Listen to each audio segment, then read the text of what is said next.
Last year, Ukraine invaded Russia. Ukraine said, well, if Russia can invade me, why can't I just invade them? They launched an offensive into the Kursk region, making it the first time Russia had been invaded by a country since World War II. Back then, Ukraine announced it had captured 390 square miles of Russian territory. Russia said there's nothing to see here, nothing to worry about. And then it announced a state of emergency. As the months went on, Russia admitted that Ukraine had indeed captured 28 settlements in the Kursk region. But fast forward to now, and that is mostly over. Russia has forced most Ukrainian troops into retreat, and Putin sheepishly made a visit to the Kursk region to show everyone how safe it was, albeit in the comforts of an office, of course. For Russia, this could all be swept under the rug as an embarrassing blunder.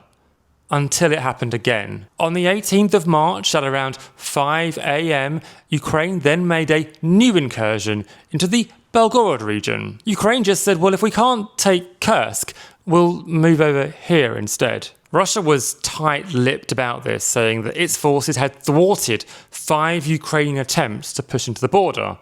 And that was it. But pro-Russia military bloggers painted a different picture. One said there had been heavy clashes in a region called Pobovka. Another source on Telegram said that there were heavy clashes and that Russia was on the defense in the Belgorod region. The question is, defense from what, Russia? Ukraine didn't give much away. It is, after all, a military operation, and it would be foolish to publicize it too much. But Ukraine's president said that its forces had taken certain steps in Russia outside of the Kursk region.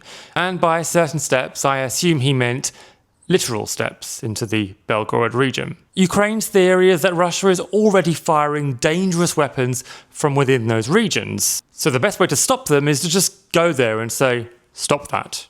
The territory taken so far is not known to be huge, but it has been going on, as I report this on the 1st of April, for 2 weeks. And it's not entirely over back in Kursk either.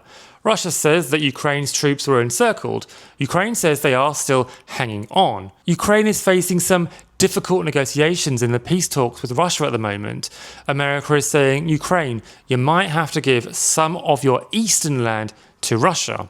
That becomes much harder if Ukraine says, well, Russia, I've got some of your land.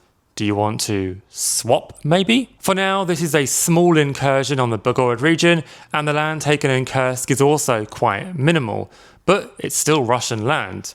Russia technically has more troops and more resources to push Ukraine out eventually. But with peace talks on the horizon, even the smallest of incursions can have the biggest of ramifications.